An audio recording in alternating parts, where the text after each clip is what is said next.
बच्चों last time पर हम लोगों ने पढ़ा था acid base salt. Acid base salt में एसिड के क्या क्या लक्षण होते हैं, उनकी प्रॉपर्टीज़ क्या क्या होती हैं, बेस की क्या क्या प्रॉपर्टीज़ होती हैं, ये हम लोगों ने पढ़ा। और इसके पश्चात लास्ट टाइम में बताया था आर्हेनियस, ब्रॉन्स्टन लॉरी और लुईस, इन 3 साइंटिस्टों ने अपनी अलग अलग संकल्पनाएं दी हैं, कॉन्सेप्ट दिए हैं एसिड बेस के बारे में। आर्हेनियस, ब्रॉन्स्टन लॉरी और लुईस ने बताया कि एसिड क्या किसे कहते हैं और बेस किसे कहते हैं। तो ये हम लोगों ने लास्ट टाइम पर पढ़ लिया था, इनकी प्रॉपर्टीज़ के बारे में, और डिफरेंट साइंटिस्ट के जो व्यूज़ हैं, उनके जो कॉन्सेप्ट हैं, उनको भी डिस्कस किया था। आज उसी के आगे हम लोग पढ़ते हैं एक नई चीज। क्या पढ़ते हैं? PH scale. आज पढ़ते हैं पीएच स्केल के बारे में। ये पीएच स्केल या पीएच पैमाना, इसे हिंदी में कहते हैं। तो पीएच स्केल या पीएच पैमाना क्या होता है? इसके द्वारा हम लोग नापते हैं किसी भी सॉल्यूशन को कि वो एसिड है या बेस है। एसिड या बेस को हम पहचानते हैं इससे पीएच के द्वारा, पीएच स्केल। तो पीएच का मतलब क्या होता है? ये ग्रीक वर्ड से लिया गया है। और पीएच के बारे में जो बताया सबसे पहले जिस साइंटिस्ट ने, वो सोरेनसन ने बताया। पीएच के बारे में किसने बताया? सोरेनसन ने बताया कि पीएच के बारे में हम बता सकते हैं पीएच के द्वारा कि एसिड है या बेस है। और कोई एसिड है या बेस है तो उसकी एसिडिटी कितनी है, बेसिसिटी कितनी है, ये सब बता सकते हैं। ये भी सोरेनसन ने बताया। तो सोरेनसन ने पीएच कॉन्सेप्ट के बारे में बताया था कि पीएच के द्वारा हम एसिड और बेस को बता सकते हैं। तो सोरेनसन ने बताया। तो पीएच का मतलब क्या है? पीएच को हम लोग इंग्लिश में कहना चाहें तो इसको कह सकते हैं power of hydrogen. PH power of hydrogen. लेकिन वो ग्रीक लैंग्वेज में पीएच का मतलब है पुइसेंस डी हाइड्रोजन। ये वहां ग्रीक अपनी भाषा में, वहां पर इस पीएच का मतलब है पुइसेंस डी हाइड्रोजन। पुइसेंस डी हाइड्रोजन, या इसको इंग्लिश में आप लोग पुइसेंस डी हाइड्रोजन को अगर इंग्लिश में बोलेंगे तो इसको लिखेंगे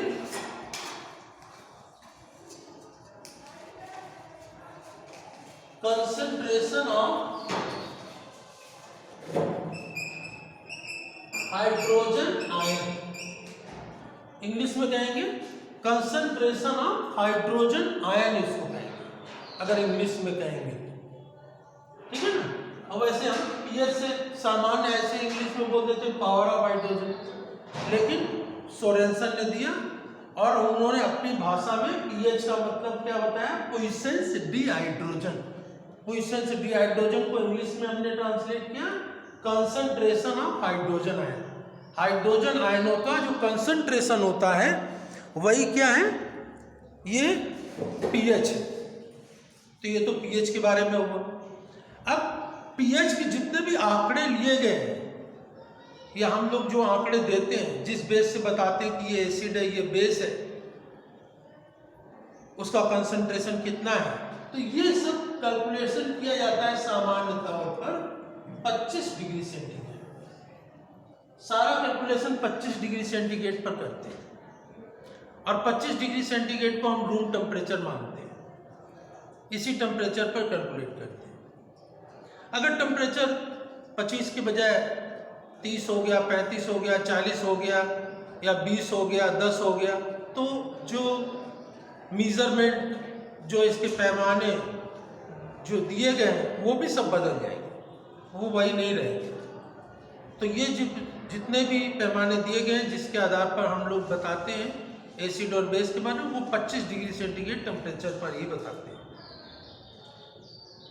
अब इसमें एक स्केल बनाते हैं, क्योंकि इसका नाम दिया गया पीएच स्केल।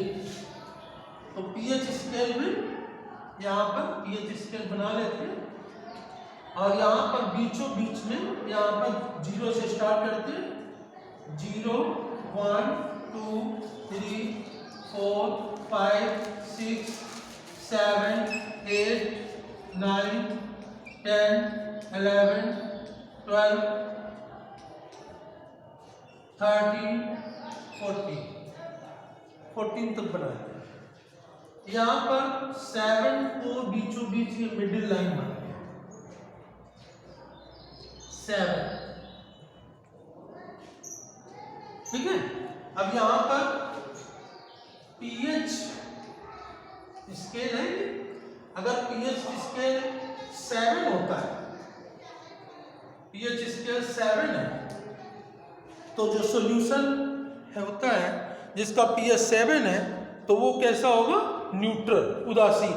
वो ना एसिडिक होगा और ना ही बेसिक होगा। तो ये पीएच 7 है, तो वो न्यूट्रल होगा, उदासीन होगा। और पीएच 7 से कम है, ध्यान रखेंगे, ये एरो 7 से इस तरफ चल रहा है, तो 7 से कम होता जाएगा, तो पीएच वैल्यू अगर जो 7 से कम है तो वो क्या होगा? एसिड होगा। 7 से कम है तो एसिड, और 7 से ज्यादा है तो क्या होगा? पीएच वैल्यू अगर जो 7 से ज्यादा है तो बेस होगा। तो ये इस आधार पर कितने टेम्परेचर पर? ये कैलकुलेशन है 25 डिग्री सेंटीग्रेड, 25 डिग्री सेंटीग्रेड पर। पीएच 7 है तो न्यूट्रल या उदासीन होगा, बिल्कुल ना अम्लीयता होगी ना क्षारीयता होगी। 7 से कम है तो वो अम्लीय या एसिड होगा, 7 से ज़्यादा है तो वो क्षारीय होगा। तो ये आपको पैमाना याद रखना पड़ेगा। पेपर में पूछा जाता है कि जो एसिडिक होते हैं उनका पीएच वैल्यू कैसा होता है? 7 से कम होता है। जो बेस होते हैं उनका पीएच कैसा होता है? वो 7 से ज़्यादा होता है। तो सेंटर पॉइंट क्या है? 7। तो ये 7 आपको याद रखना है। 7 न्यूट्रल है, 7 से कम है तो एसिड, ज़्यादा है तो बेस। तो ये इसका एक स्केल बना हुआ है। अब इसमें यहाँ पर ये ध्यान देंगे, जैसे कि एक सोल्यूशन है जिसका एक का पीएच 4 है और एक का पीएच 5 है, तो एक का पीएच 5 है और एक का पीएच 4 है, तो किसकी एसिडिटी ज्यादा होगी? 5 की या 4 की? तो इसमें एसिडिटी किसकी ज्यादा होगी?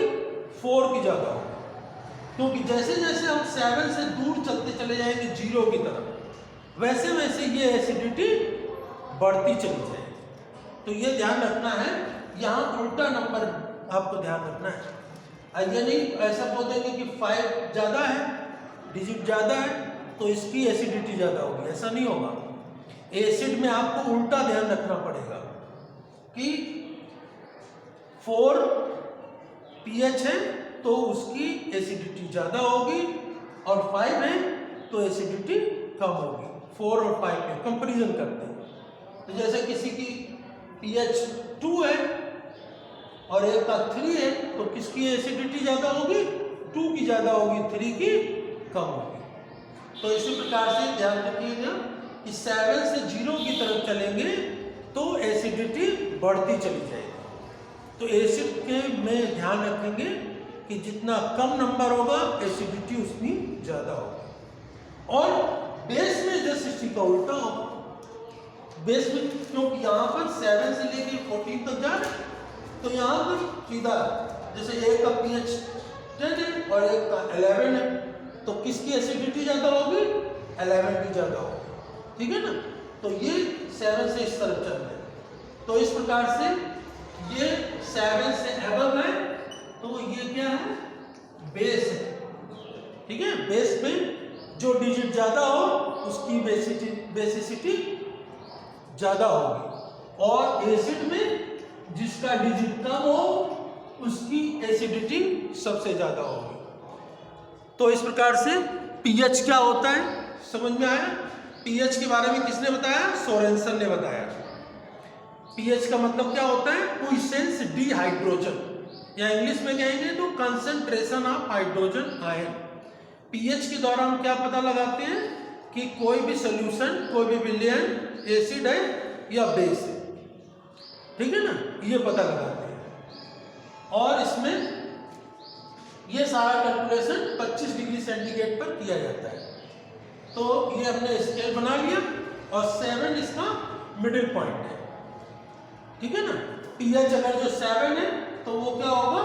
न्यूट्रल होगा। पीएच 7 से कम है, 0 तक है, तो यहाँ पर ये एसिड है।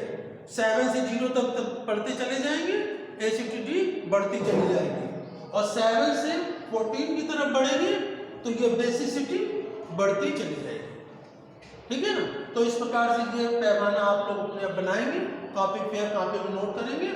पीएच क्या होता है, पीएच किसने बताया, पीएच का मतलब क्या होता है, और न्यूट्रल सॉल्यूशन का पीएच क्या होता है, एसिड का पीएच क्या होता है, बेस का पीएच क्या होता है, और पीएच स्केल को कैसे हम डिटरमाइन करते हैं, उसका निर्धारण कैसे करते हैं कि कौन अधिक कंसंट्रेट है, कौन कम कंसंट्रेट है, किसकी एसिडिटी ज़्यादा होती है, किसकी बेसिसिटी ज़्यादा होती है, ये आपको ध्यान में रखना है, ठीक है।